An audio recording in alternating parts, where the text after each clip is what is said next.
180 years of history is hard to tell in one evening, and we won't try and tell every story from every board meeting and every holiday and every celebration and every moment of challenge. But we wanted to try and encapsulate some of the history of our congregation, a flavor, a taste of it. And so I'm going to invite Abby Elkin and Matt Ingber to come forward, who will share some stories from our history in two parts. We tell the story of the history of our congregation tonight as we stand again at our own Shaaray Tefila, our own gates of prayer. Grateful for the generations who built them.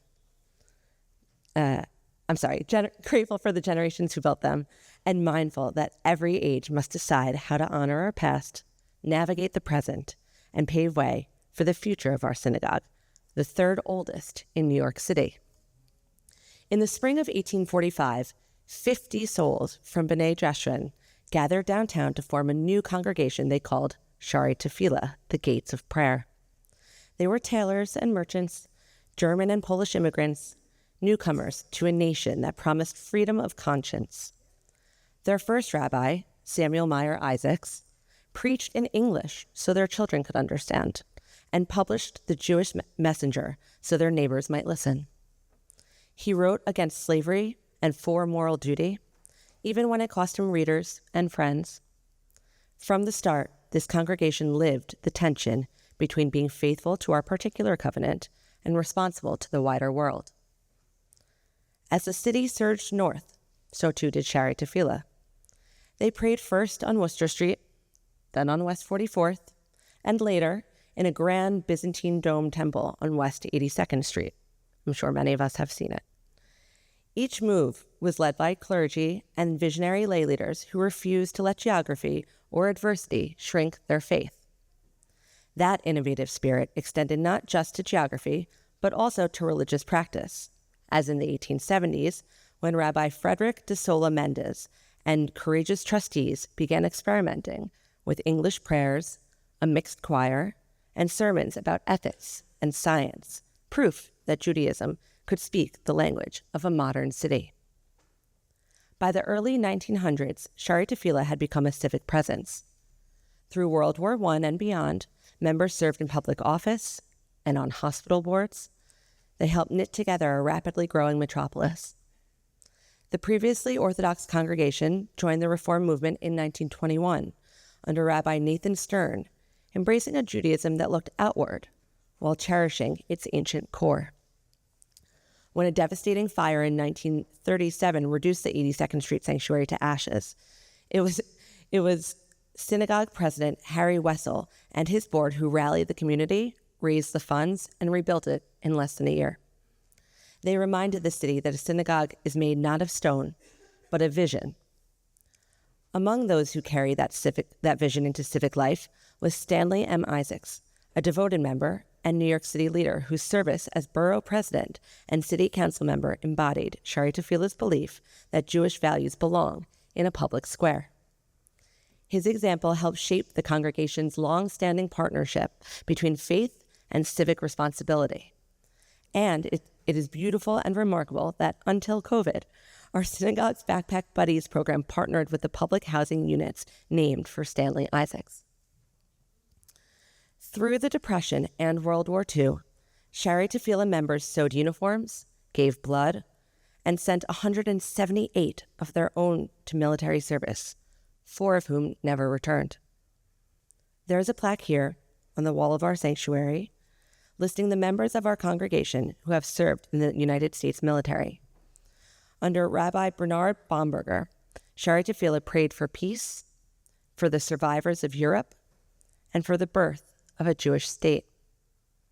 In his 1949 sermon on Israel's founding, Rabbi Bomberger wrote that, quote, "The achievements of our brothers and sisters in the land of Israel have given us a new pride and a sense of shared destiny." The congregation entered the post-war years with that same mixture of pride and responsibility, a people rebuilding itself again. Our story will continue just a little bit later in the service as we continue now with the Shema. We remember the leaders we have recalled so far, those who built, those who have rebuilt, and those who have taught us to hear the call of unity in a world of division.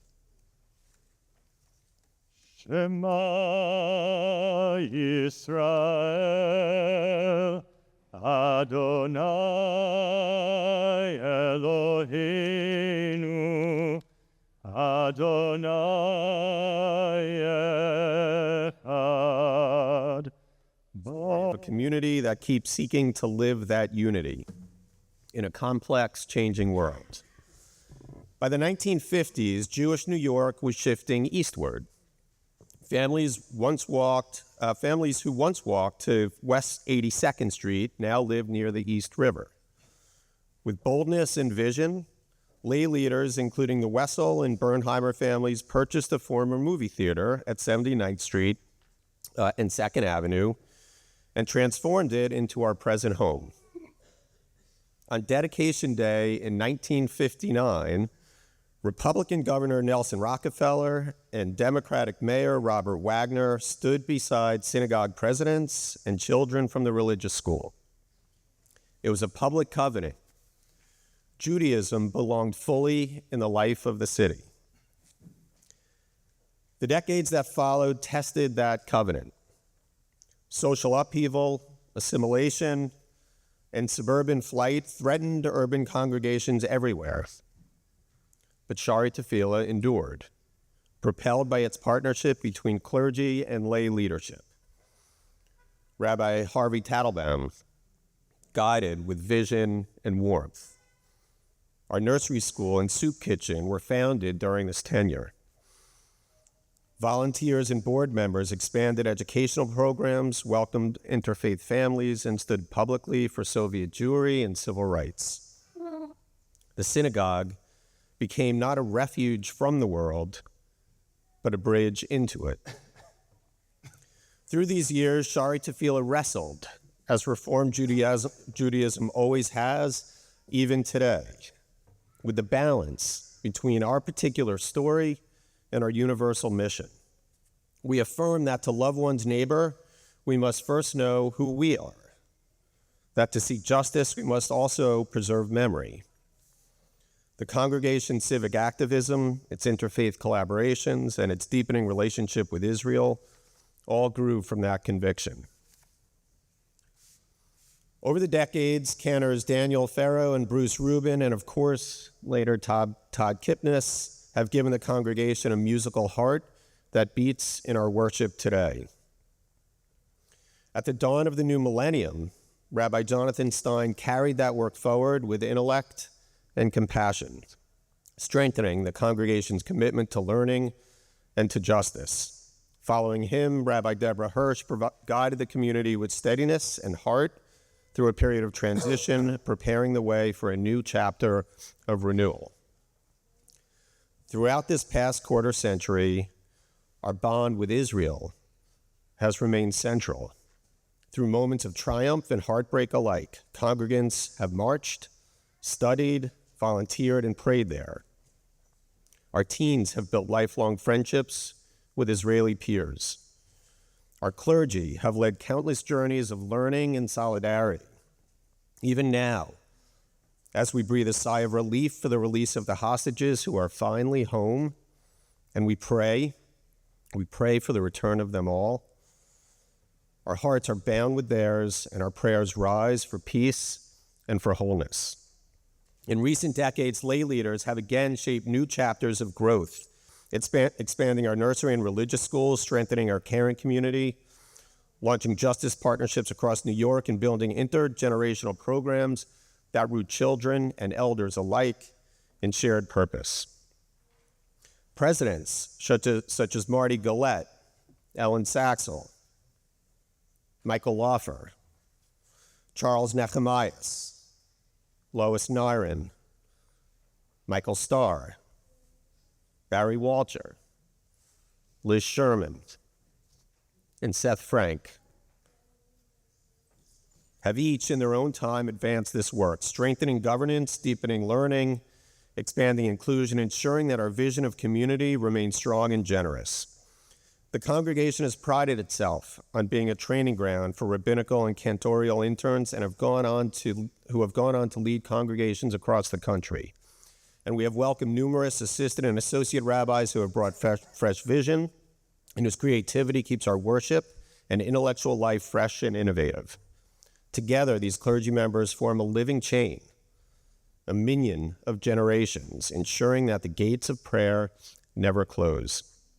Today, under the leadership of our President, Michelle Silverstein, and our Board of Trustees, with our clergy, Rabbi Mosbacher, Rabbi Jill Rubin, and Cantor Todd Kipnis, our incredible professional staff, led by Executive Director Amy Schwach, Shaaray Tefila continues to live its founding duality. We are at once a distinctly Jewish home, while being a crown jewel institution in the city and in the world. We study Torah to make meaning. We gather in community to make connections. We act for justice to give our faith additional purpose. Our story is still being written in classrooms and committee rooms, in the kitchen and in the sanctuary and in the streets, in New York and in Israel, wherever members of this congregation open their hearts and their hands. And so, as we mark 180 years, we give thanks for the builders and the dreamers, for the singers and the teachers, the givers and the guardians. May those who come after us find, as we have found, that the gates of prayer are never merely doors in a building, but the open hearts of a people who keep believing that faith and good works can still change lives. The renewal of bodies, the renewal of spirit, and let us in it.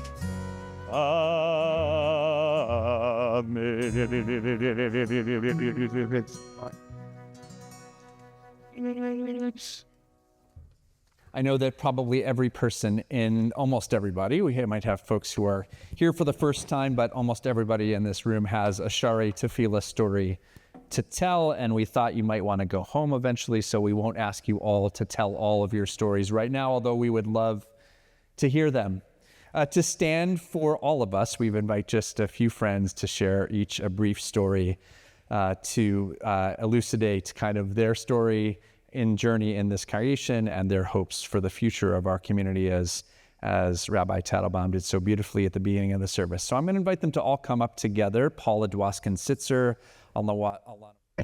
Shabbat Shalom. My husband Michael and I entered into a mixed marriage. He was Orthodox and I was conservative. So when we decided it was time to join a synagogue of our own, we needed a compromise.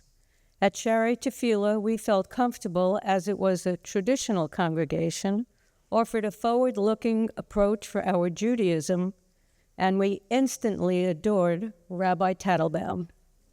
Both Michael and I became active, so many opportunities. We engaged with committees. Michael became a trustee. I was on or chaired just about every committee. Then I became a trustee and an officer. Our engagement in the Shaaray community enriched our lives. We developed deep friendships. We marveled how our son Sam thought this was his second home. Comfortable enough that one year he decided he would win the prize for selling the most Passover candy. He went to Rabbi Tattlebaum's study and approached him as well.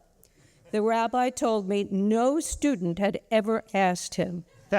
Sam, in fact, did sell the most that year. On the morning of his becoming a bar mitzvah, Sam couldn't wait to arrive here so he could calm down. He became a confirmand. He served on the board of Tasty. Years later, Sam met his wife Amanda, a fellow congregant, at a Shaaray Tefila gala. Their experience here and relationship with the clergy has shaped their desire to want the same for their children at a congregation in Houston. We were drawn to Shaaray Tefila because of Rabbi Tattlebaum. Our deep connection continued with Rabbi Stein of blessed memory. We renewed our vows on our 40th anniversary here in the chapel with Rabbi Mosbacher and Cantor Kipnis. Shaaray Tefila has survived for 180 years because of its clergy and community. My hope is that we continue to build community within our doors and create opportunities for generations from the 180th anniversary to the 200th and beyond.